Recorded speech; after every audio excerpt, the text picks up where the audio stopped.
Some cruelties arrive dressed as kindness.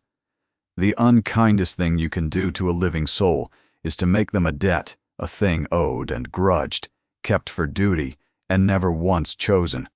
When her uncle sent her across the drowned fens to a grieving duke, it was meant to end in her ruin. She would be looked at once, found wanting, and sent home in disgrace. Instead, the duke married her. And then, against every intention he had sworn to keep, he found that he could not let her go. The floodwater had come up over the causeway in the night, and the carrier drove his cart through it at a crawl, the wheels hissing, the old horse setting down each hoof as though it mistrusted the whole flat gray world. Verity Ashcombe sat wedged between a crate of salted fish and her one small trunk, and she did not complain. She had learned long ago that complaint cost breath and bought nothing at all. She was 28. Her gloves had been darned so many times at the fingertips that the darning had itself been darned, and the cloak she had wound twice about her shoulders belonged by rights to a scullery maid named Bess, who had pressed it upon her at the kitchen door before dawn and whispered fiercely that she was not to give it back. Beneath the cloak, her gown was a sensible slate wool, clean pressed, and 3 good seasons out of any fashion that had ever mattered. It was the dress of a woman who kept other people's accounts and expected no one to look at her while she did the keeping. Rain moved across the fen in long gray curtains. Herons stood in the flooded fields like gray monks at prayer, and often the reeds a bittern made its hollow, booming call, and the carrier crossed himself and muttered that it was an unlucky sound. Verity thought it merely a bird. She had lost the habit of finding omens in things. An omen implied that the future was still open to persuasion, and she had learned that hers was not. She knew precisely what her uncle intended by sending her here. That was the part he had never understood about her. Silas Ashcombe believed her stupid because she was quiet, and he believed her broken because she never wept where he could see it. He had stood in the cold hall of the only home she had ever known, turning a letter over in his soft white hands, and he had smiled at her, the way a cat smiles at a thing it has already decided to eat. "The Duke of Aldermere has done us the honor of remembering a promise," he had said. "Your late brother extracted some sentimental vow from the man, and his grace, being half out of his wits with grief, means to honor it. You are to go to Fenwarren and be married." He had let the word married hang in the damp air like something spoiled. Then he had added gently that of course the Duke was a recluse and a ruin of a man, that he had not been seen in society in 3 years, that he was said to be violent and strange, and that a plain spinster arriving unheralded on his doorstep would very likely be turned away at the gate. "What a pity that would be," Silas had murmured. "What a very public pity." Verity had understood him perfectly. He did not want her married to a duke. A niece who was a duchess could ask questions. A niece who was a duchess could look at 9 years of the estate accounts, the accounts Verity herself had been made to keep without pay since she was 19, and she could count, as Verity had already counted, in silence, in the dark, every shilling her uncle had quietly stolen. What Silas wanted was for the grand promise to collapse into humiliation. He wanted the reclusive Duke to recoil from the shabby, aging, penniless woman at his door and send her back ruined, so that Silas might keep her forever, unmarriageable and useful and silent, and keep the money that had never once been his. So he had given her a scullery maid's cloak and a place among the fish crates, and he had not written ahead, and he had smiled all the while. Verity carried 3 things of her own into the flood. The first was her competence, which no one could darn away. The second was a small brass compass, its glass scratched, its needle still true, that had belonged to her brother and had come home from Spain in a soldier's coat pocket without the soldier inside it. The third was a thing she told no one about, a folded packet of papers sewn into the lining of her trunk, papers in her own careful hand, copied out over 3 winters by the ends of candles that showed exactly where every stolen pound had gone. She did not travel to Fenwarren as a lamb to the block. She had not yet decided what she traveled as. But it was not that. She thought of Ambrose as the cart came within sight of the house.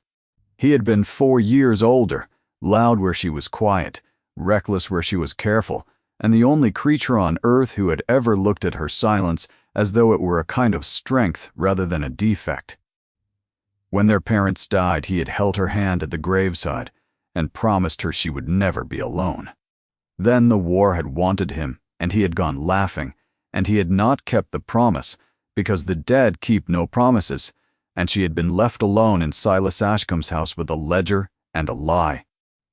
Now, Ambrose had reached out of the grave and handed her to a stranger, and she did not know whether to thank him or to grieve him twice. Fenwarren rose out of the water, the way a thing rises in a dream, all at once, and larger than it had any right to be. It was no bright palace. It was a long, dark, drowned-looking house of gray stone, moated on 3 sides by the standing flood, its windows black, its chimneys smokeless, save for 2, ivy grown thick across its face like something the fen was slowly taking back. It looked exactly like a house where a man might go, to be alone with his grief and dare the world to come and disturb him. The carrier would not take the cart across the last flooded stretch of drive. He set her down at the water's edge, lifted her trunk out after her, took the coin she gave him without meeting her eye, and turned the horse for dry land as fast as the beast would go. Then he was gone, and the sound of the wheels faded into the rain, and Verity Ashcombe stood alone in the ankle-deep water before the house of a man she had never met and was meant to marry, holding a dead soldier's compass in a darned glove. She looked up at the black windows. Somewhere behind one of them was the Duke, who had every reason to send her away, and every reason her uncle was counting upon. She thought that she ought to be afraid, and found instead that she was only very cold and very tired and very clear. She had crossed the whole drowned county to reach a door that in all likelihood would not open. She lifted the ruined hem of her gown out of the water, and she began to walk toward it. The knocker was shaped like a heron in flight, cast in black iron, and gone green with age. Verity lifted it and let it fall, and the sound rolled away into the great wet silence of the house and seemed to wake nothing at all. She stood on the streaming step with the flood at her heels and counted her own heartbeats, because counting was the thing she did when there was nothing else to be done. She had reached 40, and some when the bolt drew back. The door opened upon a tall old man in a black coat gone faintly green at the seams, as everything at Fenwarren seemed to have gone, touched by the same patient damp. He had a long, grave face and the tired eyes of a servant who has kept a sinking house afloat by his own will for longer than was reasonable. His name, she would learn, was Corbin, and he had been butler here since before the war and would go on being butler here, she suspected, long after the fen had swallowed the rest. He looked at her. He looked at the flood behind her, at the maid's cloak, at the water standing in her cheap boots, at the small trunk she had dragged to the step herself because there had been no one to carry it. He did not look impressed. And he did not look surprised. He looked, above all else, tired. "I am afraid His Grace is not receiving," he said. His voice was kind, and it was final, and Verity understood that this was the first door of her uncle's trap, and that Silas had counted upon it swinging shut in her face.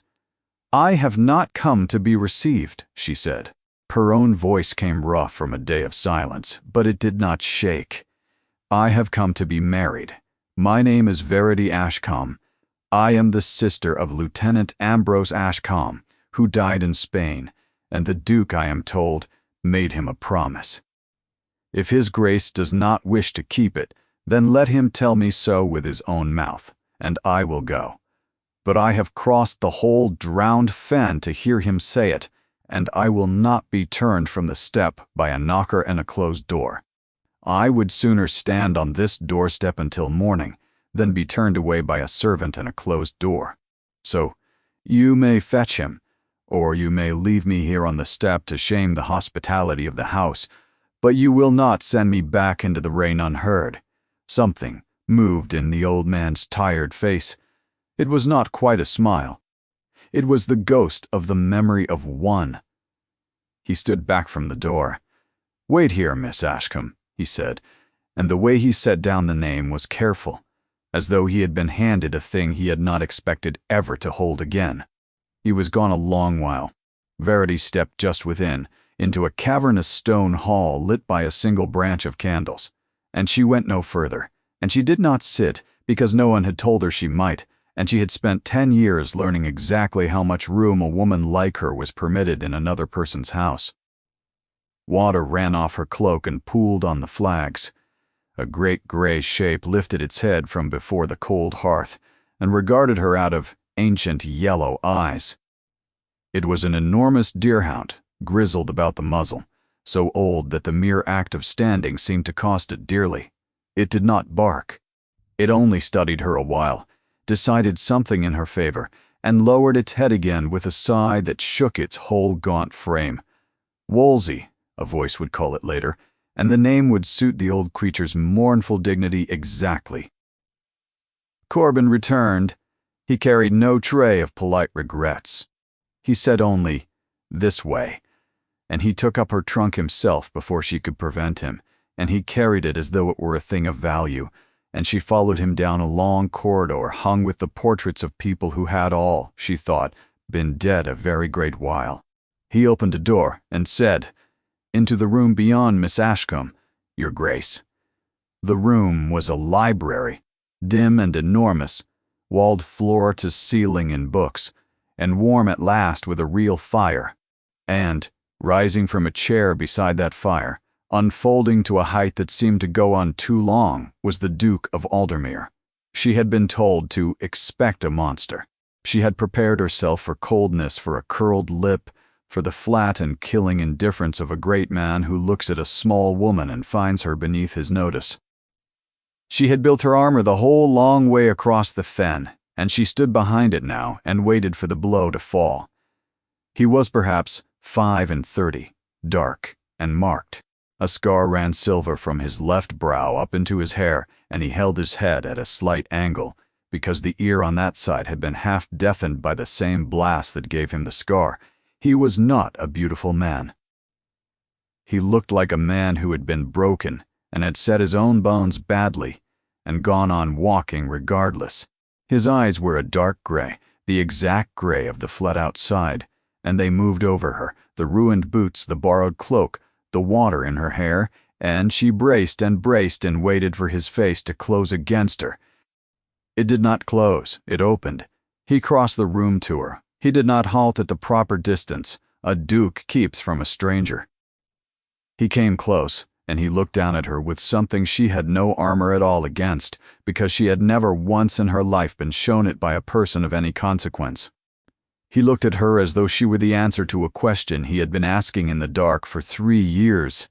"You have his eyes," he said. His voice was low and roughened. "Ambrose, you have his eyes exactly." And then the Duke of Aldermere, who was said to be mad and violent and lost to the world, did the one thing she had raised no armor against, because it had not once occurred to her that it might come.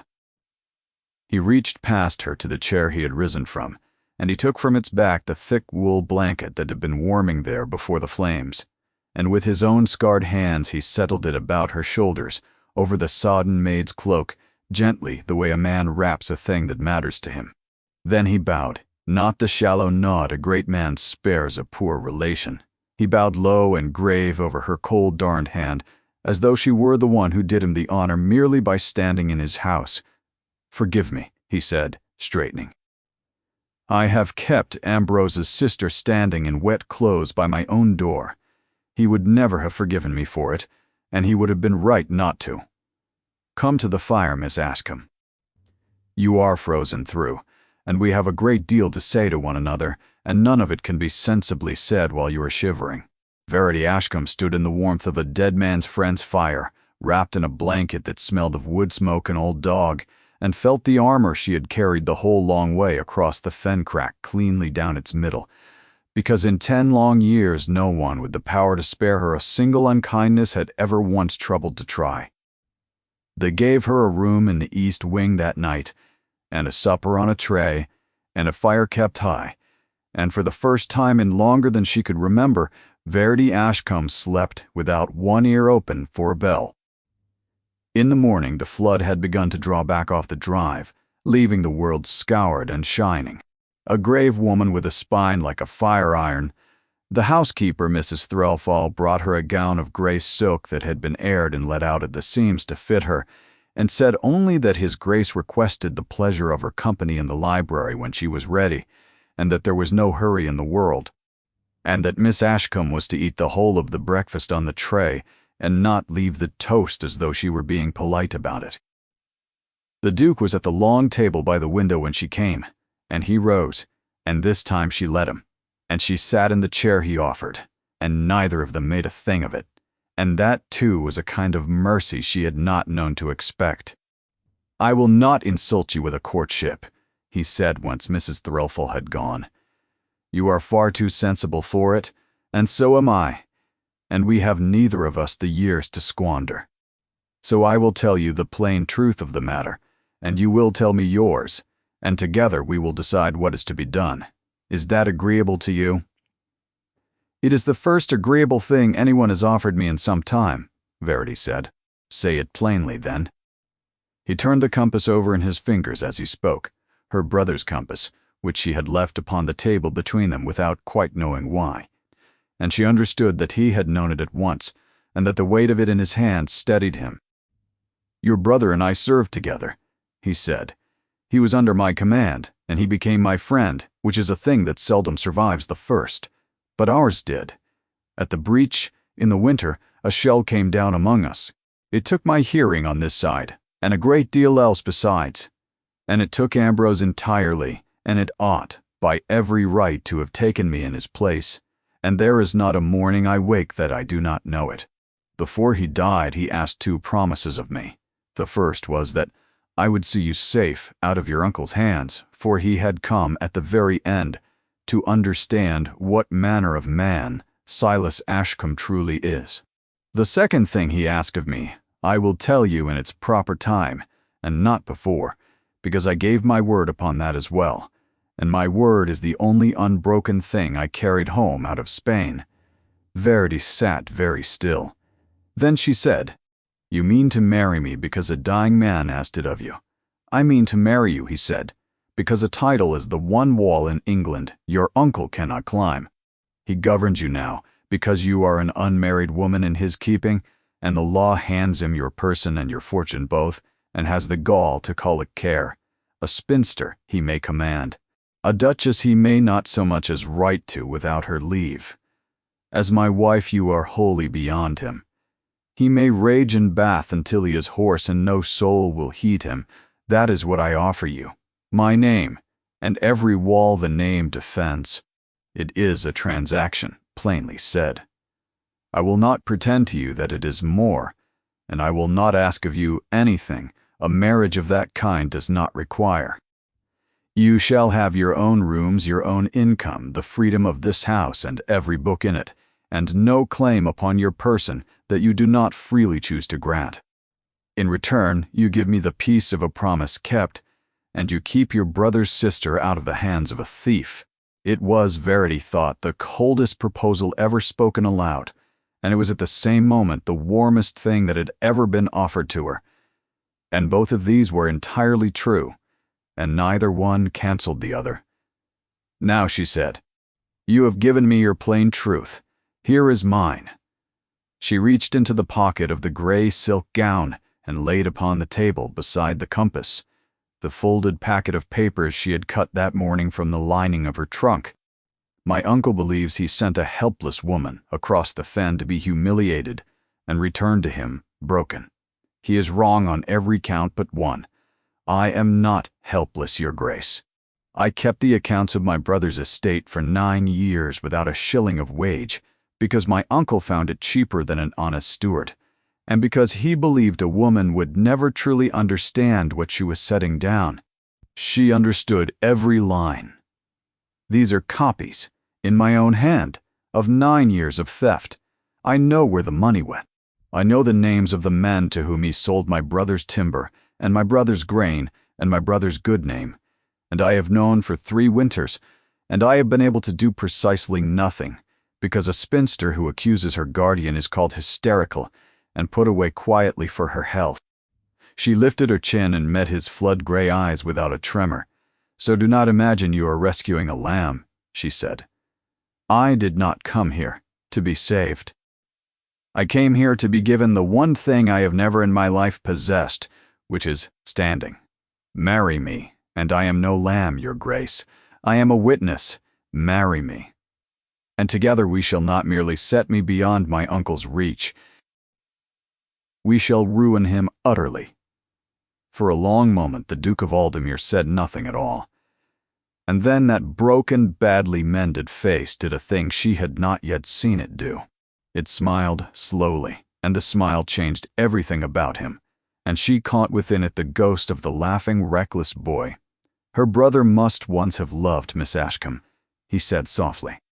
I begin to understand why your uncle is so very much afraid of you. They were married 3 days later in the small cold chapel at the edge of the estate, by a special license the Duke had kept in a drawer a full month against her coming. There were no guests.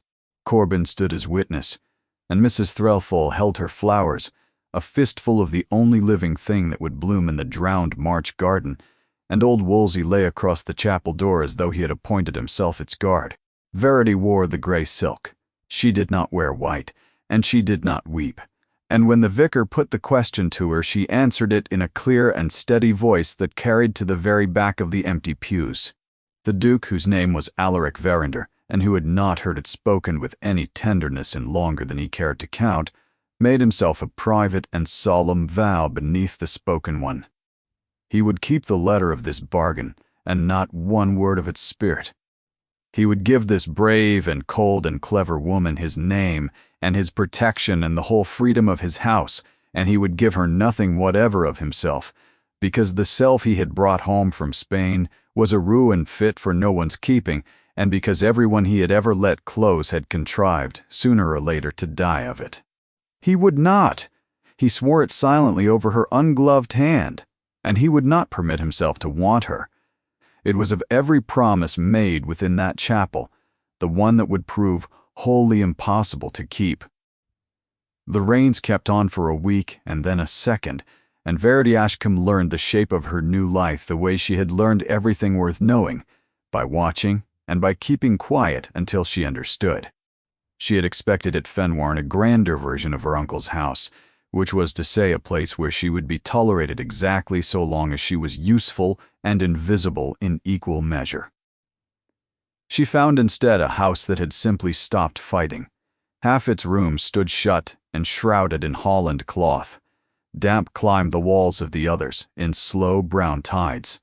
Corbin held the front of the house alive by main force of will, and Mrs. Threlfall held the kitchens, and between the two of them, and a handful of servants too loyal or too old to leave, they had kept the line against ruin one day at a time for 3 years, ever since their master came home from Spain with half his hearing gone and none of his hope. Poor, no one troubled her. That was the strangeness she could not at first account for. No bell rang for her. No voice rose in the passages. She woke when she woke, and there was food, and there was warmth, and there was, above all else, an ocean of silence that asked nothing of her whatever. On the 3rd morning, she went looking for something to be useful at, because a life without a task was a country whose language she did not speak, and she found the Duke in the library with the estate book spread before him and an expression of such black and baffled fury. He looked up. "Do you know," he said, without any greeting at all, "that I pay near £200 a year to the commissioners of sewers for the keeping of the banks and the sluices that hold the sea off this land, and that the water comes in higher every winter, regardless? I am not a stupid man, Duchess. I held 400 men together in the worst country in all the world and lost fewer of them than most, but these accounts defeat me. They have been written to defeat me." "May I?" said Verity. It was not truly a question, and he did not truly answer it. She crossed the room and sat down across from him and drew the first ledger toward her, and he watched her do it with the wary attention of a man who has been disappointed by offered help before and does not mean to be caught by it twice. She read for the rest of that day and most of the next, and she did not speak while she read, and the Duke, to his lasting credit, learned within an hour not to fill her silence with talk. He had his own correspondence. Now and again she felt his glance touch the side of her face and move away. Old Wolsey came and lay across her feet with a groan, and she found, to her mild surprise, that she did not mind the great warm weight of him at all. On the second afternoon the light off the wet window sharpened, and she saw the change come over the Duke without looking directly at him. He went still. The color left his face by degrees, from the brow down, and he set 2 fingers lightly against the scar at his temple, as though to keep something from breaking loose behind it. He did not speak of it. She understood without being told that speaking of it was the thing he could least bear. So she did not offer him pity, which is a poison to a proud man, and she did not ask whether he was quite well, which is only pity wearing gloves. She simply rose and drew the shutter on the bright side of the room until the glare was gone, and moved the branch of candles to the far end of the table, and sat back down to her figures as if the room had always been so. After a while his breathing eased. He said nothing, but she felt him look at her once more, longer than before, and there was something new in it, and neither of them named it. The accounts were, as he had said, written to defeat a reader, but Verity had spent 9 years reading precisely this hand, the careful spidery script of a man arranging honest numbers into a dishonest shape, and by the second evening, she had begun to see the thing moving beneath the surface of them, the way one sees a pike hanging motionless in dark water, only after one has stopped hunting for it. It was not the house that was being robbed, it was the sea-wall. She laid it before him that night, quietly, with the books open between them and a great map of the estate unrolled and weighted at its corners by 2 candlesticks and her brother's brass compass. "The money you pay each year for the keeping of the banks is real," she said, "and it leaves your account, and a fair part of it has never once reached the banks at all. For 6 years, the levy for the great sea sluice at Havengore, the single gate that holds the spring tides out of the whole low half of this estate, has been drawn in full and spent upon paper and never spent upon the sluice. The oak of the gate is entered here as wholly replaced." She turned the ledger. It was not replaced. "I have found the timber merchant's own reckoning, and that oak was sold on elsewhere, and the old gate stands yet, 6 years rotten past its span, holding back the sea from habit and from nothing else." The Duke had gone very still. "And you know this how?" he said. "Because the numbers say it," she answered, "and because the tide table says the rest." She set her finger upon the map. "There is a spring tide, due at the new moon.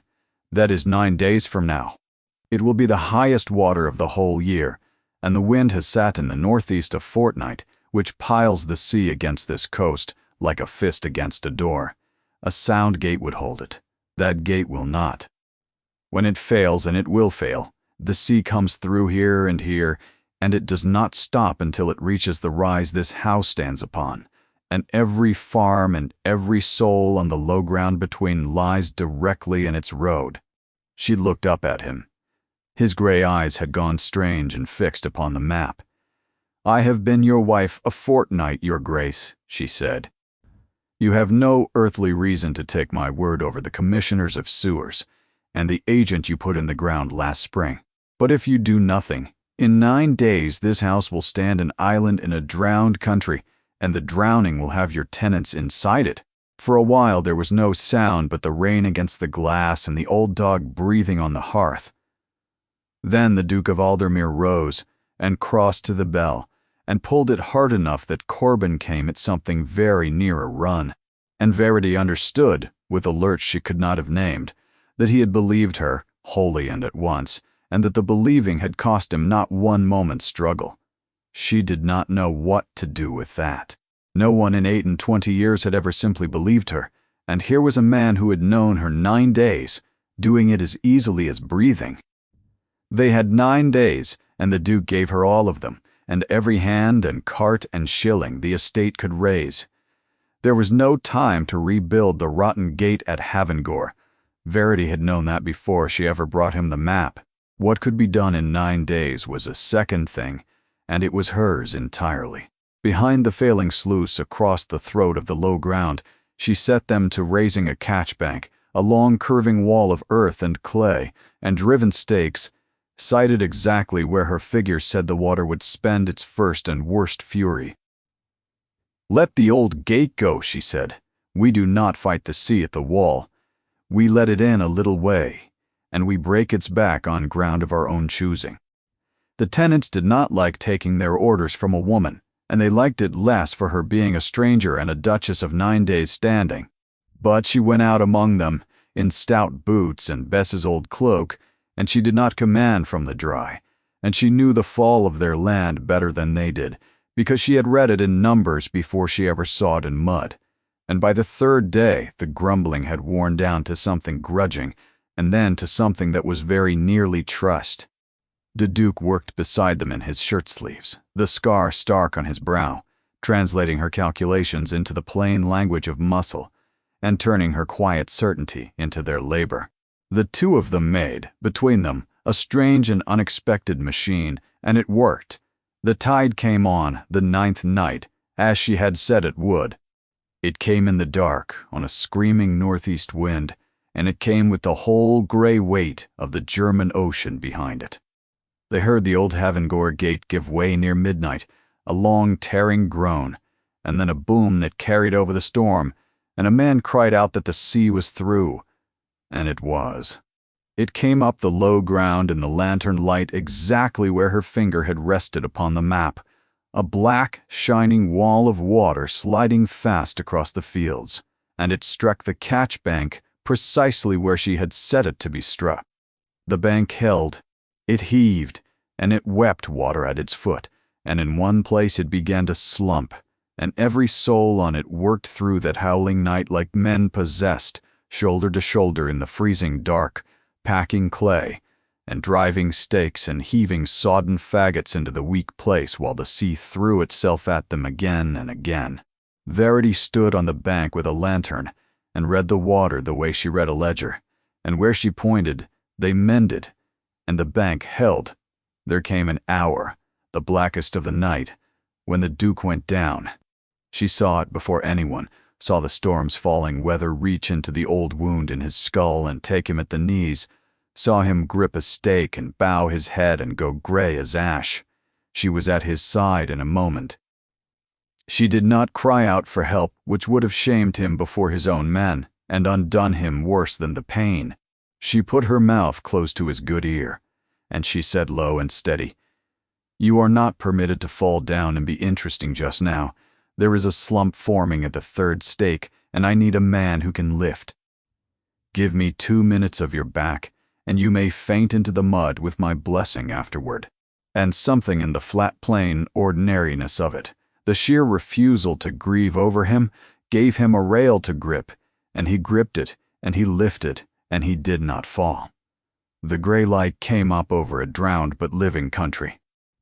The water stood wide and still across the low fields, but it stood behind the catchbank, and it had not reached one farm, and not one soul had been lost to it.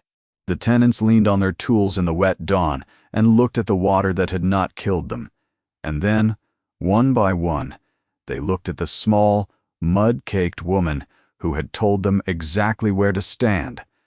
No one said very much. In that country they did not. But an old man near the front pulled off his cap to her, and then the rest did, and Verity Ashcombe, who had been sent across the fen to be laughed at, stood in the ruin of the storm and was thanked without a single word by the men whose homes she had saved.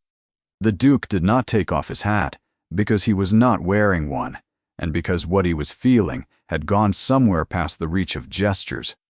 He only looked at her across the muddy bank, both of them soaked to the bone and shaking with cold and effort, and the look went on a beat too long, and a beat too long after that, and the private vow he had sworn in the chapel to want nothing of her cracked clean across without a sound, and he knew it, and he looked away too late. The reckoning of the wider world reached them 4 days later, when the roads had dried enough to carry it. A neighboring magistrate wrote a stiff and curious letter of congratulation on the marriage that was somehow also an inquiry, and Mrs. Threlfall reported, grim-faced, that the market town was thick with talk of the mad Duke of the Fens who had shut a scheming spinster up in his drowning house, and that the kinder tongues gave it a month before he tired of her, and the unkind ones did not trouble to be kind at all. "Does it trouble you?" the Duke asked her, watching her read the magistrate's letter over her eggs. Verity considered it honestly.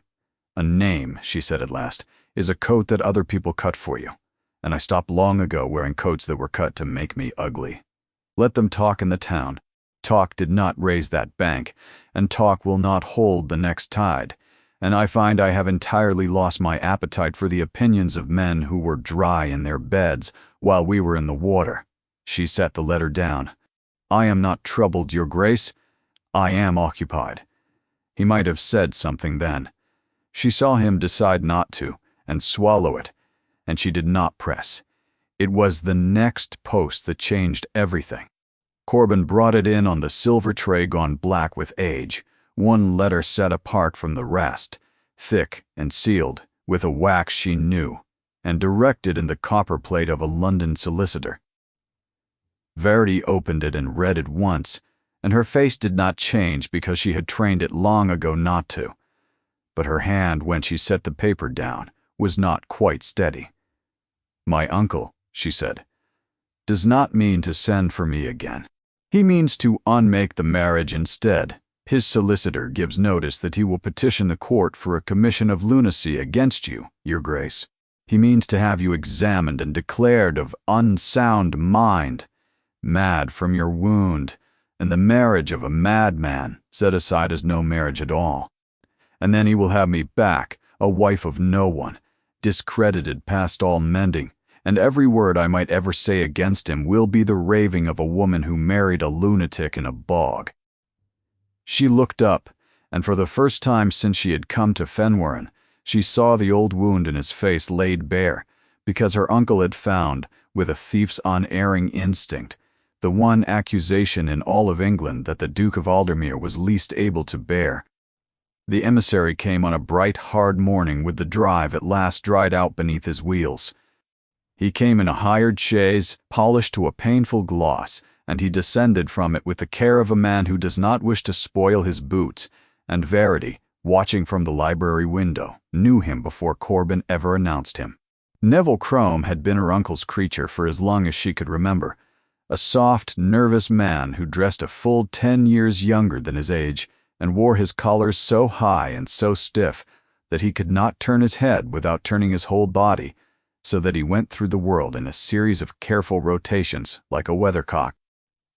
He had rings on 4 fingers and a snuff-box in his hand, and he swept into the great hall of Fenwarren, wearing the bright false confidence of a man carrying another man's threats. "My dear Verity," he cried before she had said a word. "Thank heaven, I have come. The instant we knew your poor uncle is beside himself, quite beside himself, to think of you shut away in this dreadful place." He turned his collar and his whole self toward the shrouded corners of the hall, and gave a delicate shudder. "You need say nothing of what you have endured. Fetch your things, my dear. The chaise is waiting, and I shall have you safe in Bath by the week's end, and we shall none of us ever speak of any of it again." He had not once looked at the Duke, who stood in the shadow of the stair. It was a calculated insult, and it was also, Verity saw, plain animal fear. Crome did not dare look at the large, scarred, silent man in the corner, and so he pretended the man was not there. Verity did not fetch her things. She came down the last of the stairs instead, unhurried, and stopped a few feet from him, and let the silence stretch until his bright smile began to fail at its edges. "I am not going to Bath," she said. "I am the Duchess of Aldermere, and I am precisely where I intend to be. You may tell my uncle so." Crome's laugh came out thin. "Come, come, You must not be foolish. You cannot imagine this marriage will stand. Your uncle has taken the very best advice, the very best, and the physicians will say what physicians say, and his grace here, heaven help him, will be found." He faltered. He had glanced at last toward the Duke, and whatever he saw in that still gray gaze dried the word in his throat. "Will be found what?" said Verity very quietly. "Say it, Neville. You have come all this way to say it. Say the word my uncle put in your mouth." Crome said nothing. "Then I shall say what I have to say instead," said Verity, and it was not loud, and it did not need to be. "You will go back to my uncle, and you will give him this, word for word. Tell him that I kept his books for 9 years, and that I keep them still. Here, in my own hand, every entry, every false repair, every pound of my brother's estate that he sold, and every name he sold it to. Tell him that if he brings his commission of lunacy into any courtroom in England, I will bring 9 years of his theft into the same room the very same hour, and we shall see which of us the Court of King's Bench believes, the Duchess of Aldermere, with the ledgers in her hand, or the guardian who robbed his dead nephew's estate and tried to have a wounded soldier declared mad to cover it. Tell him I am not the frightened girl he sent across the fen. Tell him I have found my footing at last, and that I am not alone upon it." The snuff-box trembled in Crome's baringed hand. He looked from her to the Duke and back again, and the whole careful architecture of his confidence came down at once, and left behind only a soft, frightened man, a very long way from home. "I think," said the Duke of Aldermere, speaking for the first time, and his low, rough voice filled the hall as no shout could have, "that you have delivered your message and received your answer. Corben will see you to your chaise." He paused.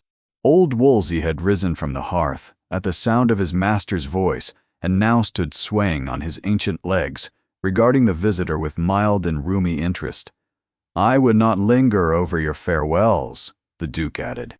"He is very old, and his manners are uncertain, and I have long since given up promising anything on his behalf. It was almost certainly a lie. The deerhound had not bitten a living thing in years, and plainly lacked the teeth to try. But Neville Crome did not know that, and Neville Crome did not stay to learn it. He went out of Fenwarn far faster than he had come into it, turning his whole stiff body toward the door as he backed through it, and the polished chaise was down the drive and gone before Corben had finished closing the great door behind it. The hall was very quiet, after Verity stood where she was, and the clear ringing certainty that had carried her through the confrontation began, now that it was over, to drain out of her all at once, and she felt the old cold dread come flooding into the empty place it left. She had just declared open war upon the only family she had. She had cut the last rope. Whatever happened now, there was no house in England she might be sent back to, no roof but this one, no name but the one this strange, broken man had given her in a cold chapel, and if that failed her, she had nothing left in all the world. Her hands had begun to shake. She pressed them flat against her skirts to still them, the old trick, and it did not work as well as it once had. The Duke saw. Of course he saw. He crossed the hall to her, and he did not tell her she had been, magnificent though she had, and he did not tell her all would be well, which neither of them could know. He stopped an arm's length from her, close enough that she had to lift her chin to hold his eyes, and he said, in that low voice, pitched for her alone, "You are not untethered, Verity. Whatever you told him in there, hear me tell you this. You have not cut yourself loose into nothing. Whatever comes down that drive next, it comes to both of us, and it finds me standing in front of you. That is not pity, and it is not duty, and I will thank you not to insult either of us by calling it one of those. It is only the truth, and you may lean upon it as hard as you like, and it will hold." Verity looked up at him, at the silver scar and the tilted head, and the flood-gray eyes that had believed her from the very first hour, and she felt something in her chest come loose from its long moorings and begin terrifyingly to drift. And the Duke, looking down at her, understood with perfect and unwelcome clarity that the vow he had sworn in the chapel was already lost past recovering, that he had broken it somewhere on a black bank in a screaming tide and had only now noticed the wreck of it, and that the one thing on this earth he could no longer do, whatever it cost him. Whatever it killed in him was let this woman go. Down in Bath he knew a soft man was even now climbing from a chaise with his message undelivered, and his master's plan in ruins. And Silas Ashcombe was not Neville Crome. Silas Ashcombe would not send a frightened errand boy a second time. Silas Ashcombe would come himself. The weather that had held the flood at bay broke again in the last week of the month, and this time it broke inward, into the old wound, in the Duke's skull. He had been away when the weather turned.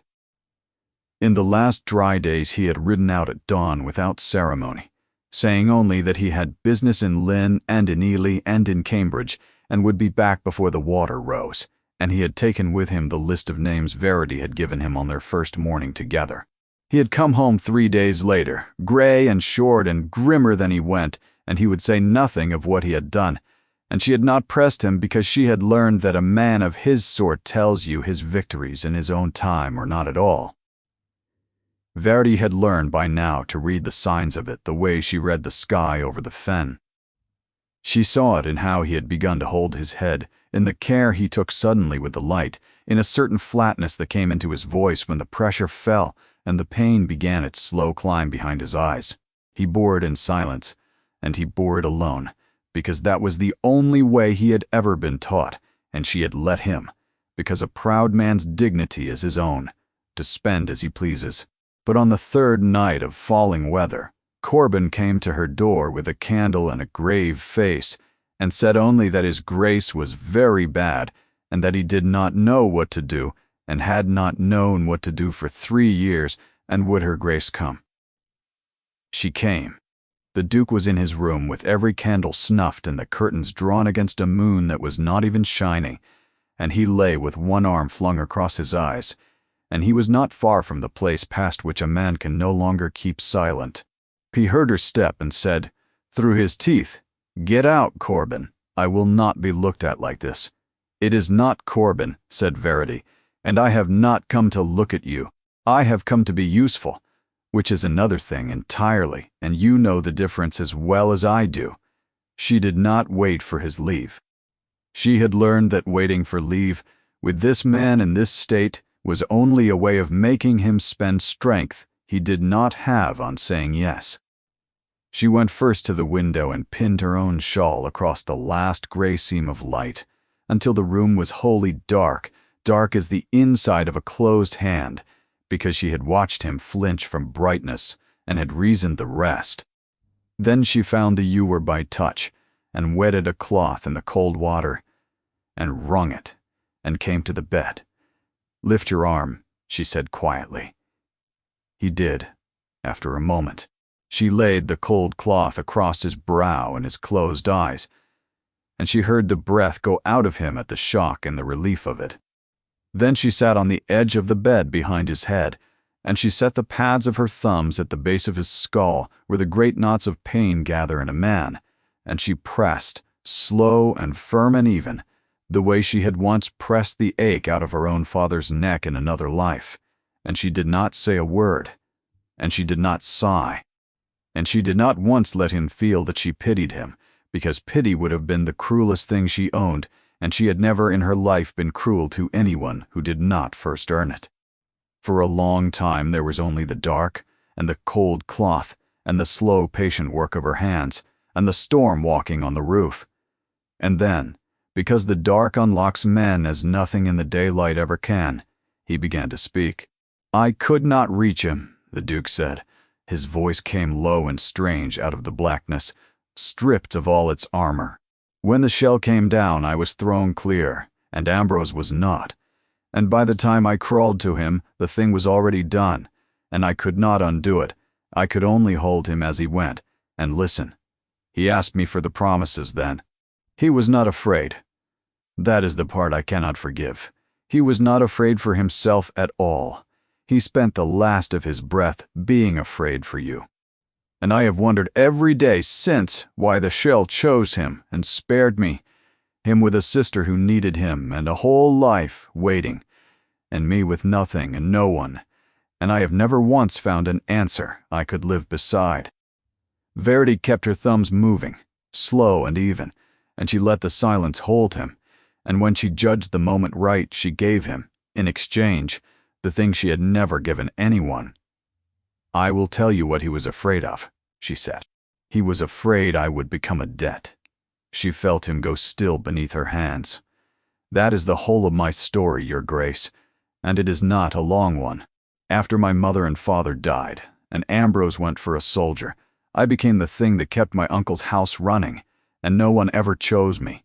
They only used me. And after enough years of being used and never chosen, a person begins to believe it is all she is fit for. A convenience, an entry on someone else's books, kept because keeping is cheaper than turning out. I taught myself not to want to be chosen, because wanting it and never getting it was a wound I could not afford to keep open. So, do not imagine," she said, and her own voice was not quite steady now in the dark, "that I do not know exactly what it is to wonder why you were spared for a life that no one seems to want you in."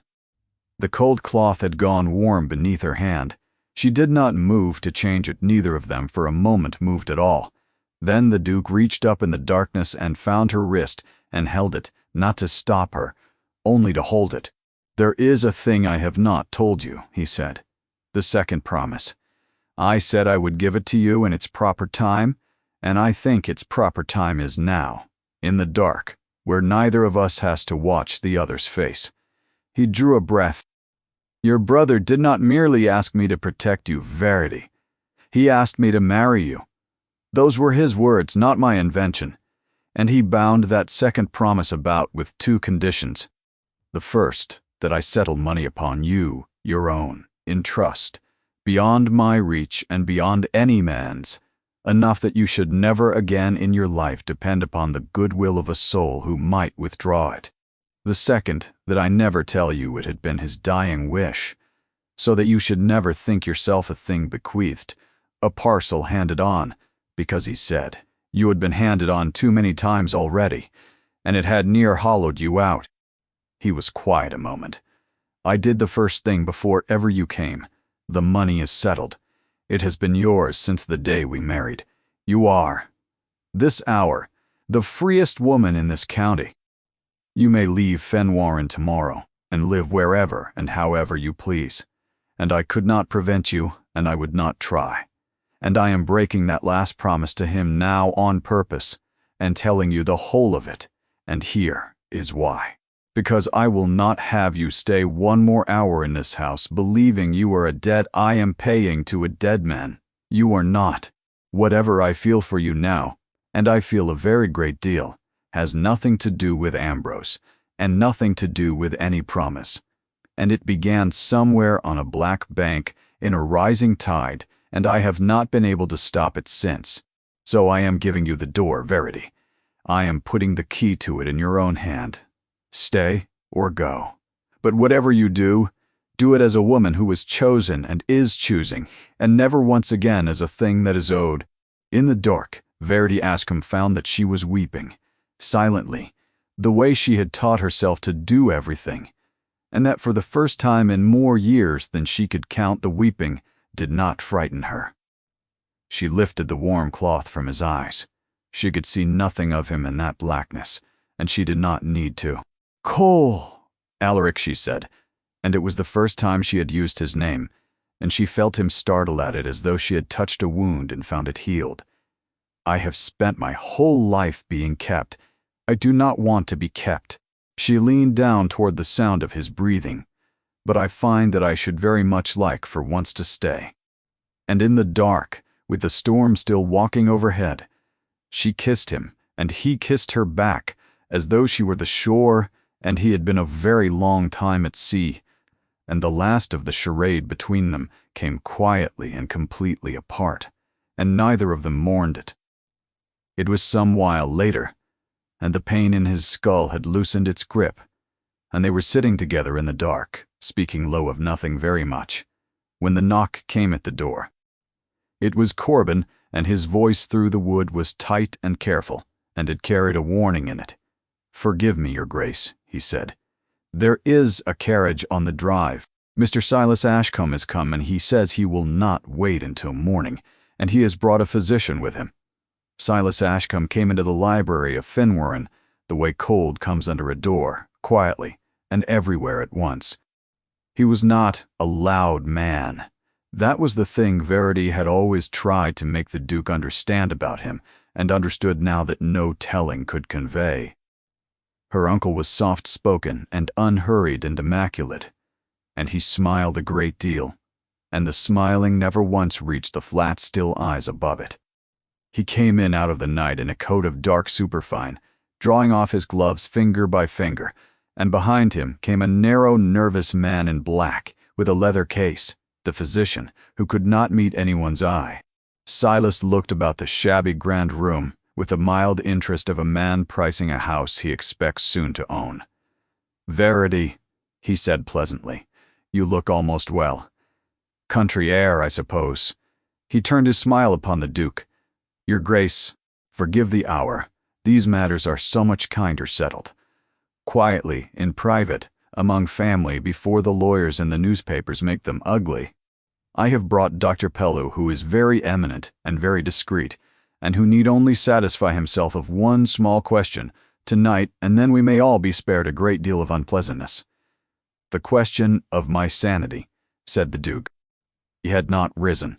He sat in the great chair by the fire with Wolsey's grey head against his knee, and he looked at Silas Ashcombe with an expression of vast and weary patience. "Just so," said Silas gently. "A wound to the head is a terrible thing, no shame in it, but a man so afflicted cannot always be trusted to know his own mind, or to enter soundly into so grave a thing as a marriage, and where there is doubt, the law provides a remedy, and the remedy protects everyone." He spread his soft white hands. "Let the doctor look at you. If he finds you sound, I withdraw at once and trouble you no more. And if he does not, why then the marriage was never valid, and my poor niece comes home to those who love her, and no one need ever know she spent a season playing at Duchess in a bog."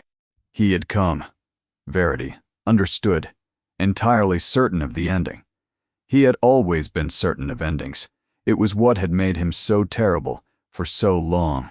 "I will save your eminent doctor his trouble," said Verity, and she stepped forward into the firelight, and she was not shaking. "Sit down, uncle. You have made a long, cold journey to lose, and you should at least be comfortable while it happens." Silas's smile did not move, but something behind the flat eyes flickered. "You came here believing three things," Verity said. "You believed the Duke would be found mad, and the marriage broken, and me returned to you discredited and silent forever. You were wrong in all three, and I am going to show you exactly how wrong, and then you are going to do precisely as I tell you." She crossed to the desk and lifted from it the packet she had once carried sewn into the lining of her trunk across the whole drowned fen, and a second, thicker sheaf beside it. "These are 9 years of your accounts. In my hand, every false repair and every sold acre and every stolen pound, with the name of every man you sold, my brother's estate too, written plainly beside the sum. You knew I had these. Neville will have told you. You came anyway, because you believed the word of a discredited woman could never stand against a respectable guardian in any court in England." She set the second sheaf down atop the first, and let it fall with a weight that made the nervous doctor jump. "And these," she said, "are their answers. While you were engaging your eminent physician, uncle, my husband was writing to Lynn, and to Ely, and to Cambridge, to every merchant and every middleman whose name I gave him, and he put to each of them a very simple choice. They might stand in the dock beside you as receivers of a ward's stolen property, and be ruined, and perhaps transported. Or they might swear the truth before a magistrate and go free." She smiled, and it was not a warm smile, and it was very like her uncle's own. Every single one of them chose to swear. It is remarkable how quickly loyalty evaporates when a duke is standing in a man's counting house asking after his conscience. You do not hold 9 years of my silence any longer, uncle. You hold a sworn deposition from every man on your list, and a witness who is a duchess, and the moment you bring your commission of lunacy into any courtroom in the land, that same courtroom receives all of this, and it is not the duke who leaves it in irons. The silence in the room was absolute. The doctor was already, very quietly, edging toward the door. The duke spoke then, at last, and his voice was almost kind. "You made one error, Ashcombe," he said. "You reached for the one weapon that could not be used without opening every door in your own house. A commission of lunacy does not examine a man in the dark. It opens his affairs, and his estate, and all the affairs entangled with them, to the full light of the court. You could not have found a surer way to hang yourself if you had studied a year for it." Silas Ashcombe stood very still for a long moment. And then the softness went out of his face all at once like a candle pinched, and left behind the thing that had always lived beneath it, and it was not frightening at all. It was only small, what you want. He said, "You will withdraw the petition tonight," said Verdi. "You will make over to me, in full, an accounting of everything you took, and you will restore what can be restored, and for the rest you will sign a bond of debt to me, that I may call in any hour I choose for the rest of your life. And then you will go somewhere very quiet and very cheap, and you will live very small, and you will never write to me, and you will never come north of Cambridge again, and you will thank heaven on your knees every night that I am a great deal more merciful than you ever were, because the ledgers stay in my hands, uncle, and I have learned this winter exactly how to use the things I hold." He signed everything before he left. There was nothing else he could do. Corbin showed him and his silent doctor out into the dark, and the carriage went away down the mended drive, and it did not come back. Not that night, nor any night after, and the thing that had ruled Verity Ashcombe's whole life since her father died went out of it as quietly as it had come, and left the room warmer for its absence. Spring came properly to the fen that year, as it always does in the end, however long the water lingers. The flood drew back off the low fields and left them shining and black and ready, and the new oak of the Havengore gate stood white and sound against the tides, and green came up over the catchbank until you could hardly see the wound of it in the land. In the market town the story turned itself inside out, as stories do, and the mad duke who had shut a spinster in a bog became, by midsummer, the war hero of the fens who had married the clever woman who saved his people from the sea, and the very tongues that had given the marriage a month now spoke of it as though they had blessed it from the first. Verity found she cared as little for their praise as she had for their scorn. She was, as she had told him once, occupied. She sat one evening at the great desk in the library, which was hers now by common consent, with the estate books open and thriving before her and her brother's brass compass holding down the corner of a map she no longer needed, because she knew every fall and channel of that country by heart. Alaric came in from the fields with mud on his boots, and the last of the light behind him, and old Wolsey thumped his tail once against the floor without troubling to rise, and the Duke crossed the room and set his scarred hands on her shoulders and looked down at the books over the top of her head. She had come to him as a debt to be discharged, a joke to be laughed at, a thing sent across a drowned county to be turned away at a cold door. She thought of that sometimes, of the 4 darned fingers of her gloves and the borrowed cloak, and the certainty that the door would never open. It had opened. And the man behind it who had meant to pay a debt and keep his heart shut like a fist, had instead put the key of every cage in her own hand, and asked her only to stay. Bess. Stay, he said now against her hair, as he said most evenings, not because he doubted it, but because they had both come to love the word. "I am the freest woman in this county," she said, as she always answered. "I may leave whenever I please." And then, as she always did, she reached up and covered his scarred hand with her ink-stained one, and she stayed. If Verity's long walk out of the cold left you wanting to stand up and cheer, you are exactly the kind of reader this channel is for. There is nothing in all the world quite like watching a quiet, clever, unbreakable woman be seen at last and chosen, and never once let go. If this story warmed you tonight, take a moment to press the like button, for it truly does help more than you know. Share it with someone who loves a wounded honorable hero and a heroine who saves herself and everyone around her besides. And if you are new here, subscribe and ring the bell so that the next tale finds you the moment it arrives. Tell me in the comments below the exact moment you knew he could never let her go. I read every one, and I will see you in the next story.